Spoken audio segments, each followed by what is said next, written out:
Dear students, a very warm welcome to all of you in my today's lecture of Operations Research.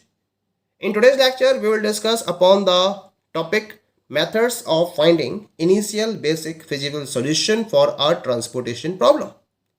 यानी कि transportation problem के reference में अगर हमें उसका initial basic feasible solution obtain करना हो तो इसके लिए हम किन किन पर्टिकुलर मेथड्स को फोकस कर सकते हैं, इसको हमें डिस्कस करना है आज के टॉपिक में।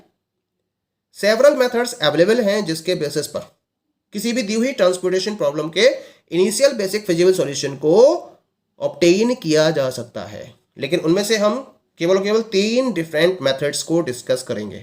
और ये 3 मेथड कौन कौन से हैं? The very first one is the north west corner method, NWCM, इसको शॉर्ट में बोला जाता है। Least cost method, short form होगा इसकी LCM। And third one is the Vogel's approximation method, in short it is known as WAM, VAM. That is clear. Now we will discuss about the very first method and this is the northwest corner method. क्या है NWCM? बहुत simple और efficient method है ये initial solution को obtain करने के reference में। इस मेथड में हम ट्रांसपोर्टेशन कॉस्ट को इंक्लूड नहीं करते हैं, यानी किसी पर्टिकुलर रूट ऑफ ट्रांसपोर्टेशन पर जो कॉस्ट ऑफ ट्रांसपोर्टेशन है उसको इंक्लूड नहीं किया जाता है इस पर्टिकुलर मेथड में। अब इसको फॉलो कैसे किया जाता है तो इसके रिगार्डिंग इसके स्टेप्स को हम यहाँ डिस्कस करेंगे। The very first step is start with the cell at the upper left, that is north west corner of the transportation matrix and allocate commodity equal to the minimum of the rim values for the first row and first column, that is minimum of A1, V1। यानी कि आपको matrix के form में transportation problem दे रखी है, अगर नहीं दे रखी है तो पहले आपको मैट्रिक्स फॉर्म में कन्वर्ट करना पड़ेगा इसको। अब क्या करना है, जो मैट्रिक्स फॉर्म में आपको ट्रांसपोर्टेशन प्रॉब्लम दे रखी है उस मैट्रिक्स के अपर लेफ्ट कॉर्नर को आपको सेलेक्ट करना है। इस अपर लेफ्ट कॉर्नर को हम नॉर्थ वेस्ट कॉर्नर का नाम देते हैं और इस पर्टिकुलर कॉर्नर से आपको स्टार्टिंग करनी है, ठीक है। अब इस पर्टिकुलर कॉर्नर में जो आपको ट्रांसपोर्टेशन कॉस्ट दे रखी है पर यूनिट के पॉइंट ऑफ व्यू से, यहां आपको कमोडिटी को एलोकेट करना है।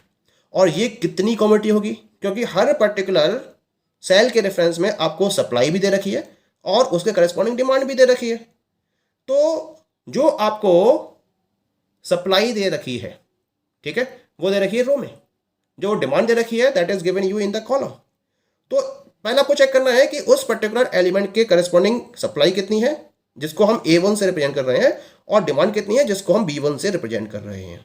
अब इनमें से जो मिनिमम होगी, सप्लाई मिनिमम होगी तो सप्लाई की वैल्यू को एलोकेट करेंगे, डिमांड मिनिमम होगी तो डिमांड की वैल्यू को हम एलोकेट करेंगे और इस तरीके से उस पर्टिकुलर सेल में प्रॉपर एलोकेशन कर दिया जाता है। ये हो गया आपका पहला allocation. Now come to the step number 2 and this is the step 2 में पहली कंडीशन है, क्योंकि यहाँ पे 3 कंडीशंस राइज होंगी अब, ठीक है। पहली कंडीशन की बात करते हैं। आपने जो स्टेप 1 में एलोकेशन किया है, अगर वो जो फर्स्ट सोर्स है उसके करस्पॉन्डिंग जो सप्लाई दे रखी है उसके इक्वल है, यानी कि A1 के इक्वल है, ठीक है। अगर A1 के इक्वल है तो आपको वर्टिकली डाउन वाले सेल में मूव करना होगा और वो सेल नंबर काउंट होगा 2,1, क्योंकि अभी आप किस में हो, 1,1 सेल में हो और आप मूव करोगे किधर, अगर सप्लाई के इक्वल है लोकेशन तो आप मूव करोगे वर्टिकली डाउन साइड और आप आओगे 2,1 में, यानी कि second row and first column वाले सेल में आओगे और फिर स्टेप 1 को अगेन रिपीट करोगे for the next allocation. Clear? अब सेकंड कंडीशन की बात करते हैं।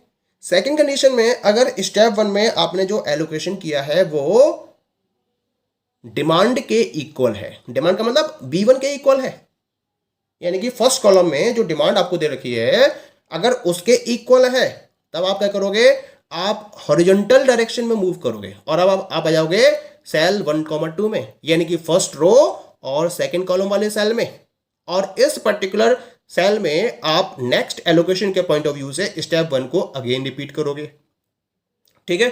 और तीसरी कंडीशन आती है, हो सकता है कि जो A1 है और B1 है दोनों इक्वल है अगर दोनों ही इक्वल हैं, यानी कि जो आपने एलोकेशन किया है x11 का वो या तो a1 या फिर v1 दोनों के ही इक्वल है, तब आपको डायगोनल वे में मूव करना है टू द सेल 2,2 और फिर स्टेप 1 को रिपीट करते हुए यहां पर एलोकेशन आपको कंटिन्यू कर देना है।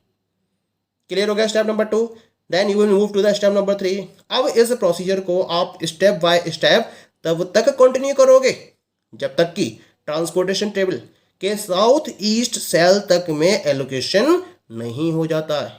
तो जब तक साउथ ईस्ट सेल तक एलोकेशन कंप्लीट नहीं हो जाते हैं तब तक इन स्टेप्स को आप लगातार रिपीट करते रहोगे और एलोकेशंस करते रहोगे और इस तरीके से आपको फाइनल एलोकेशंस ऑब्टेन हो जाते हैं। That is clear. अब इसे हम समझ सकते हैं with the help of one of the example. तो यहां मैंने एक एग्जाम्पल क्रिएट किया है। Use north west corner method NWCM to find an initial basic feasible solution for the given transportation problem. तो यहां आपको एक ट्रांसपोर्टेशन प्रॉब्लम दे रखी है और इसके रेफरेंस में आपको इसका एक initial basic feasible solution obtain करना है NWCM मेथड के बेसिस पर। तो यहाँ मैंने टेबल तैयार करी है, मैट्रिक्स की फॉर्म में है। यहाँ देखिए आप है ना, रो साइड में आपको सप्लाई दे रखी है और कॉलम साइड में आपको डिमांड दे रखी है। तो रो साइड तो सप्लाई सेंटर्स को डिफाइन कर रही है और जो कॉलम साइड है वो डिमांड सेंटर्स को डिफाइन कर रही है। यहाँ 3 सप्लाई सेंटर्स हैं S1, S2 और S3 और 4 डिमांड सेंटर्स हैं D1, D2, D3 और D4। ठीक है। S1 के रिगार्डिंग जो टोटल है इसकी वो सप्लाई दे रखी है कि 7 यूनिट्स की सप्लाई है। S2 सप्लाई सेंटर पर 9 यूनिट्स की सप्लाई है और S3 सप्लाई सेंटर पर 18 यूनिट्स की सप्लाई है। ठीक है। ऐसे देखिए डिमांड सेंटर की बात करते हैं। D1 डिमांड सेंटर पर 5 की डिमांड क्रिएट हो रही है, D2 डिमांड सेंटर पर टोटल 8 की डिमांड क्रिएट हो रही है, D3 पर 7 की डिमांड क्रिएट हो रही है और D4 पर 14 की डिमांड क्रिएट हो रही है। अब यहाँ पर ये जो वैल्यूज दे रखी है बीच में, इनका मतलब क्या है? ये है ट्रांसपोर्टेशन कॉस्ट पर यूनिट। यानी कि अगर मैं S1 से D1 पर गुड्स को ट्रांसपोर्ट करता हूँ तो उसकी कॉस्ट है ₹19 पर यूनिट। ऐसे ही S1 से D2 पर ₹30 पर यूनिट, S1 से D3 पर ₹50 पर यूनिट, S1 से D4 पर ₹10 पर यूनिट और इस तरह से बाकी की कॉस्ट को भी हम डिटरमाइन कर सकते हैं। यहाँ जो 7, 9 और 18 है ये रिप्रेजेंट करती है B1 को। ये हो गया आपका B1, not B1, A1 supply है। तो ये हो गया A1, ये हो गया A2 और ये हो गया A3, ये हो गया आपका B1, ये हो गया B2, ये हो गया B3 और ये हो गया B4। ये जो सेल है फर्स्ट वन, तो ये हो गया 1,1 सेल। ये हो गया फर्स्ट रो सेकंड कॉलम यानी कि 1,2 कॉलम, 1,2 सेल। ये हो गया 1,3 सेल, ये हो गया 1,4 सेल। ऐसे ये हो गया आपका 2,1 सेल, ये हो गया 2,2 सेल, ये हो गया 2,3 सेल, ये हो गया 2,4 सेल। तो इस तरह से ये टेबल आपको दे रखी है, इसको मैंने आपसे प्रॉपर्ली डिस्कस कर लिया है। अब मैं इसके अंदर NWCM मेथड का यूज करते हुए इसका initial basic feasible solution obtain करूंगा। So here we will discuss about the solution. तो टेबल को मैंने अगेन रिपीट किया है, यहाँ पर सेम टेबल है जो पीछे हमने क्वेश्चन में स्टडी करी थी। अब करना क्या है मुझे यहाँ पर, यहाँ सबसे पहले तो ये है मेरे पास टेबल, ये टोटल टेबल दे रखी है। अब इस पर्टिकुलर टेबल में मुझे नॉर्थ वेस्ट कॉर्नर में जो सेल है उसको फाइंड आउट करना है। तो इस पर्टिकुलर टेबल में जो नॉर्थ वेस्ट कॉर्नर सेल होगा वो होगा 19, यानी कि S1 D1, जिसे हम बोलेंगे A1, V1। ठीक है। तो ये 1,1 सेल है, यहाँ पर मुझे एलोकेशन करना है। अब यहाँ एलोकेशन करने के लिए मैं देखूंगा कि इसके करस्पॉन्डिंग सप्लाई कितनी है। सप्लाई है 7 की और इसके करस्पॉन्डिंग डिमांड है 5 की। ठीक है। अब इन दोनों में से मिनिमम क्या है? Minimum is 5। तो यहाँ जो एलोकेशन होगा वो होगा 5 का। तो यहाँ मैंने 5 का एलोकेशन कर दिया और इसको मैंने सर्किल में क्लोज कर दिया। क्लियर हो गया? ठीक है। अब हुआ क्या, 5 का एलोकेशन हो गया तो यहाँ से तो ये 5 - 5 हो गया 0। ठीक है। और यहाँ से ये हो गया 7 - 5 = 2। ठीक है। इसका मतलब इसके करस्पॉन्डिंग ये जो डिमांड है वो तो कंप्लीटली सेटिस्फाइड हो गई। तो जब सेटिस्फाइड हो गई तो इसको हम एक डॉटेड लाइन से लगभग रिमूव कर देंगे फ्रॉम द क्वेश्चन। ठीक है। अब क्या करना है, now I will move to the next element. अब जो बची हुई टेबल है इसमें नॉर्थ वेस्ट एलिमेंट है 30। तो मुझे अब इस 30 के करस्पॉन्डिंग एलोकेशन करना है। इस 30 के करस्पॉन्डिंग सप्लाई कितनी है 2 है और डिमांड कितनी है 8, मिनिमम कितना है इसमें से 2, तो यहाँ जो एलोकेशन होगा वो कितने का होगा 2 का एलोकेशन होगा। तो इस तरह से मैंने यहाँ पे 2 का एलोकेशन कर दिया। यहाँ से 2 माइनस 2 ये हो गया इक्वल टू 0, ठीक है। और यहाँ से आपने निकाला 8 माइनस 2 ये बचा आपके पास 6। क्या सेटिस्फाइड हो गया, सप्लाई सेटिस्फाइड हो गई। सप्लाई सेटिस्फाइड हो गई तो हमें क्या कर देना है, सप्लाई वाले जो रो है उसको मुझे पिक्चर से एलिमिनेट कर देना है, ठीक है।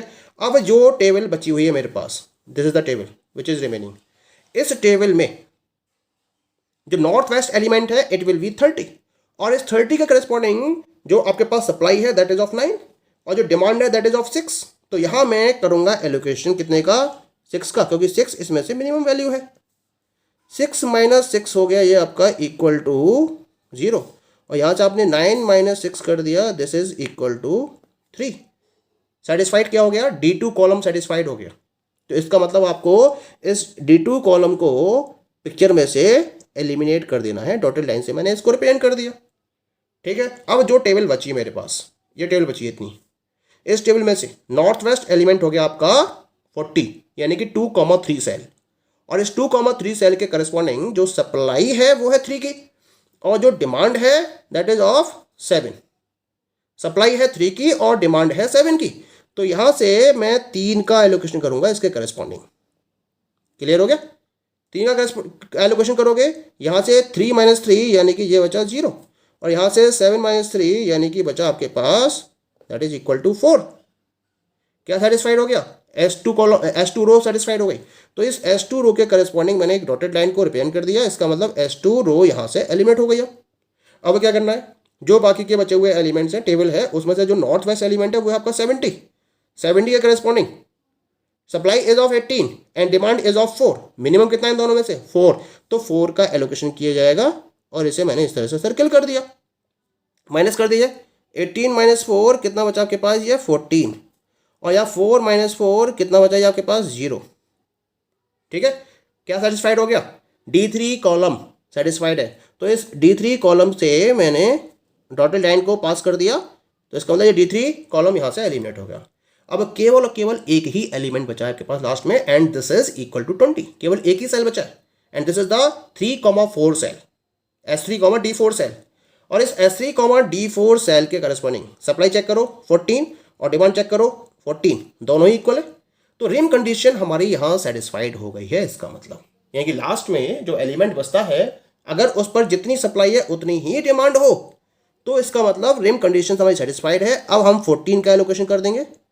14 का एलोकेशन करोगे तो 14 माइनस 14 यानी कि ये भी 0 हो गया और 14 माइनस 14 ये भी 0 हो गया, बोथ आर सेटिस्फाइड। तो यहाँ पर हमारा S3 रो भी चला गया और D4 कॉलम भी यहाँ से रिमूव हो चुका है। तो इस तरीके से यहाँ रिम कंडीशन सेटिस्फाइड हो जाती हैं और यहाँ हमें टोटल नंबर ऑफ एलोकेशन मिल जाते हैं। कितने मिले एलोकेशन ये चेक कर लेते हैं, 1 2 3 4 5 6। तो पहले तो हम इन एलोकेशंस को नोट कर लेते हैं। तो एलोकेशंस क्या मिले हैं, ये मिला आपको 5, ये है 1,1 सेल में, तो इसको हम नाम देंगे X11। X11 कितना है आपके पास 5। ये कॉस्ट पर यूनिट को डिफाइन करते हैं। ऐसे देखिए 1,2 मिला है आपको, तो इसे हम नाम देंगे X12। ये कितना मिला है आपको 2। ऐसे ही ये मिला है आपको 2 X22 and this is equal to 6। ऐसे मिला आपको सेकंड रो और थर्ड कॉलम में, तो इसको हम नाम देंगे X23 and this is equal to 3। Next is X33 ये कितना मिला आपको इक्वल टू 4 और लास्ट आपको मिला है X34 and this is equal to 14। तो इस तरीके से आपको टोटल 6 एलोकेशंस यहाँ पर मिल चुके हैं। अब देखिए पहले हम फिजिबिलिटी कंडीशन को चेक कर लेते हैं कि सॉल्यूशन हमारा नॉन डिजेनरेट है या फिर डिजेनरेट है, ये भी हमें चेक करना होगा। तो इसके लिए रिम कंडीशन तो सेटिस्फाइड हो गई। अब दूसरी कंडीशन देख लेते हैं, ऑब्टेन्ड नंबर ऑफ एलोकेशंस। कितना ऑब्टेन करें हमने 6 और जो रिक्वायर्ड नंबर ऑफ एलोकेशंस हैं रिक्वायर्ड नंबर ऑफ एलोकेशंस वो कितने होने चाहिए। इसका एक फॉर्मूला होता है, जब हमने पीछे भी स्टडी किया था कल के लेक्चर में, m plus n minus 1। m मतलब नंबर ऑफ रोज, कितनी number of rose 3, number of columns 4। रोज का मतलब ये इससे है S1 S2 और S3 से, और कॉलम का मतलब है D1 D2 D3 और D4 से। तो 3 प्लस 4 माइनस 1 ये कितना हो गया 6, क्योंकि ऑब्टेन नंबर ऑफ एलोकेशंस और रिक्वायर्ड नंबर ऑफ एलोकेशंस दोनों क्या है बराबर हैं। सो this is non degenerate solution. जो है मेरी डीजेनरेसी चेक हो गई, ठीक है। जब डीजेनरेसी चेक हो गई और सेटिस्फाइड हो गया कि ये नॉन डीजेनरेट सॉल्यूशन है, तो अब हम इसका फाइनल सॉल्यूशन ऑब्टेन करेंगे। और फाइनल सॉल्यूशन ऑब्टेन करने के लिए हमें क्या करना है, बट टोटल ट्रांसपोर्टेशन कॉस्ट को फाइंड आउट करना है। तो टोटल ट्रांसपोर्टेशन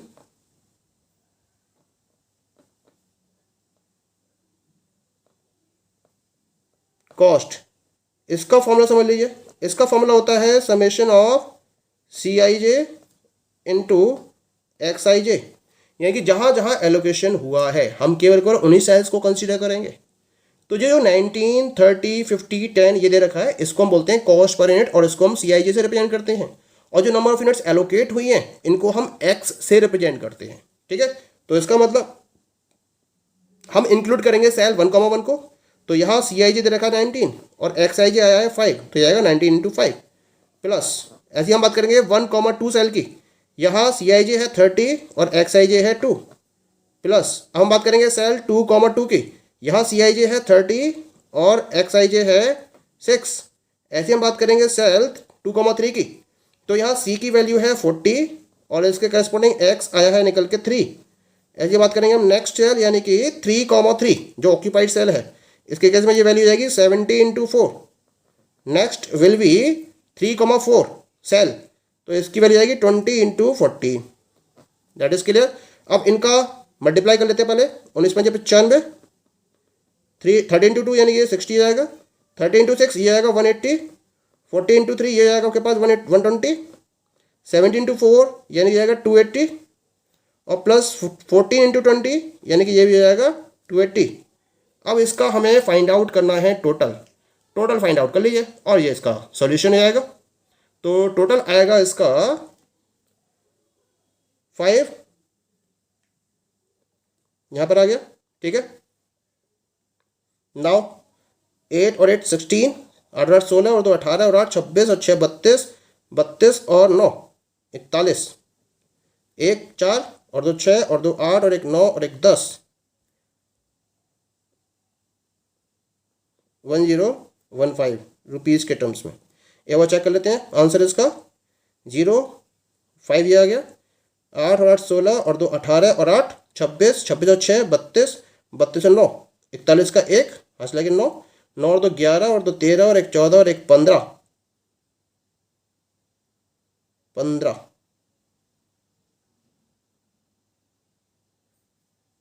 5 तो ये आ गया, 8 और 8 16 और 2 18 और 8 26 और 6 32 और 9 41, 1 4 आ गया, 4 और 2 6 और 2 8, 4 और 2 6 और 2 8 और 1 9 और 1 10। बिल्कुल ठीक है सॉल्यूशन हमारा ये 1015। So this is the total transportation cost that is equal to 1015। और जो उसके रिगार्डिंग एलोकेशंस आए वो आ गया आपके पास X115, X112, X122, X22 is equal to 6, X23 is equal to 3, X33 is equal to 4 and X34 is equal to 14. Okay, thank you.